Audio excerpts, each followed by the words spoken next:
Hey yo tout le monde, c'est Keke Simevras. Aujourd'hui on se retrouve pour la présentation d'un nouveau deck Yu-Gi-Oh!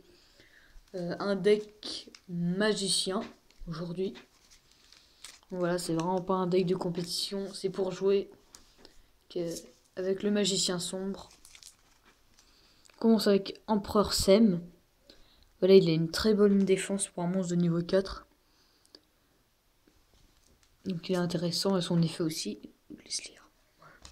Épée noire de la destruction. Donc là, pour équiper au magicien sombre, comme ça, on a une attaque de 2900. Un fracas, le guerrier magique. Donc là, plein de petits magiciens comme ça de niveau 4 dans mon deck. Qui servent notamment avec les compteurs magie. Donc ça te donne 1000 life points. J'en ai deux dans le deck, donc c'est efficace. Trou noir. Là, le magicien du tournant. Encore un monstre de niveau 4. Cylindre magique. Charge tournoyante. Donc ça, c'est une carte équipée avec aile sombre. Fait pas mal de dégâts. Bibliothèque magique royale, donc là, encore avec les compteurs magie et puis une très bonne défense. Kuribo ailé, donc je trouve que l'effet est mieux que Kuribo, du coup bah j'ai mis dans ce deck.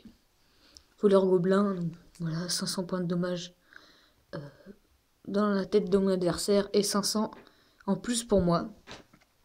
Ok, intéressant, efficace, pareil pour celle-là, 1000 points de vie encore. Explosion magique, donc il y a pas mal de cartes magie dans mon deck. Du coup bah je peux infliger 200 points de dommage fois le nombre de cartes magiques que j'ai dans mon cimetière. Intéressant. Épée de la force de la lumière. Très.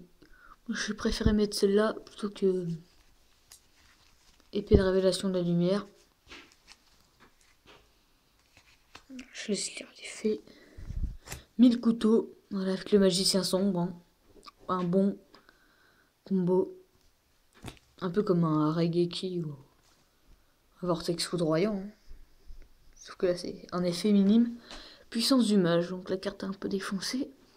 Pour chaque carte magie et piège sur votre terrain, j'augmente l'attaque et la défense du monstre équipé de 500.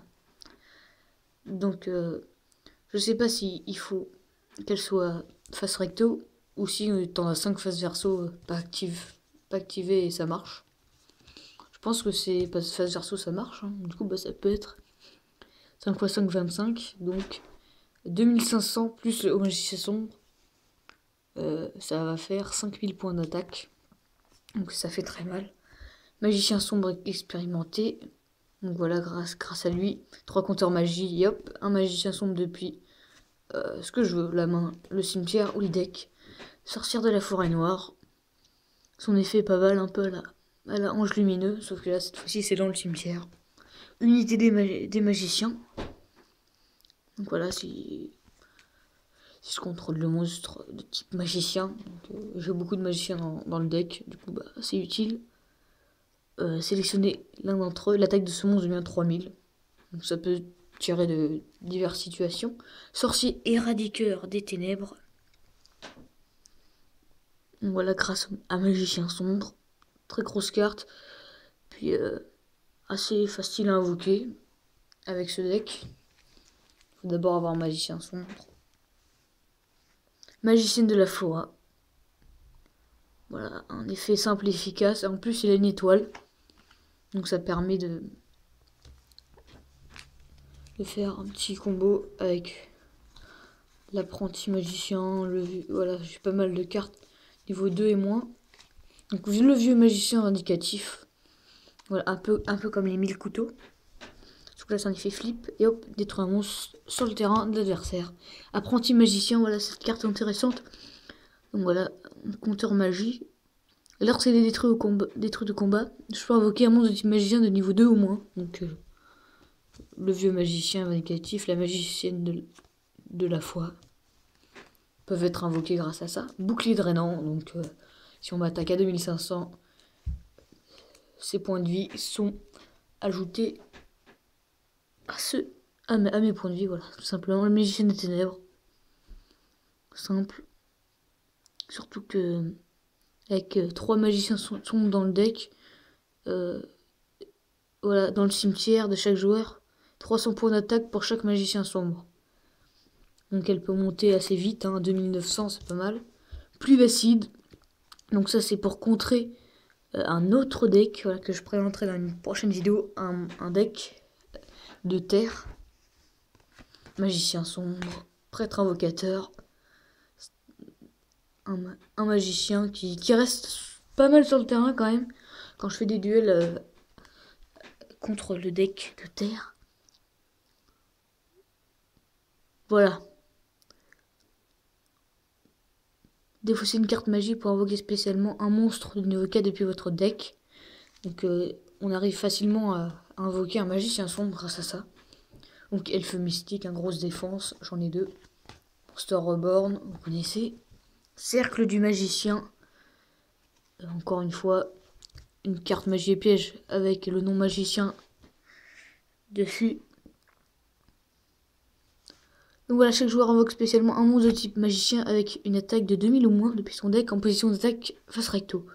Donc voilà encore des cartes qui permettent d'invoquer facilement des monstres pour pouvoir invoquer le magicien sombre. Encore une fois, une plume de phénix, défaussez une carte de votre main, sélectionnez une carte de votre cimetière et envoyez-la au-dessus du deck. Donc simple, hein, si j'ai accumulé trop de monstres sur le terrain, que je veux les sacrifier, et que j'ai un magicien sombre dans le cimetière, voilà, au prochain tour, je piocherai ce magicien sombre. Pot de cupidité, voilà, simple, piocher 2 cartes. Ensuite, les chapeaux magiques, donc voilà, pour ceux qui se souviennent de l'animé, face à Pegasus, il n'avait pas réussi à trouver le magicien sombre à travers ses chapeaux. Tornade géante. On peut mettre aussi violent orage. Violent orage qui est quand même plus efficace que celle-ci. Donc cette fois-ci, au lieu d'aller dans le cimetière, les cartes magie et pièges vont dans les mains de leur propriétaire. Chaque joueur envoie 2 cartes de sa main au cimetière pour piocher 2 cartes. Ça c'est efficace. Hein. Voilà, si on a la magicienne des ténèbres et qu'on a 2 magiciens sombres de notre main, qu'on sait pas quoi en faire, on les envoie au cimetière. Comme ça, la magicienne des ténèbres a 2600 points d'attaque. Donc ça, après, ça permet de renouveler notre main. Voilà. J'espère que vous avez apprécié ce deck. À très bientôt. Salut.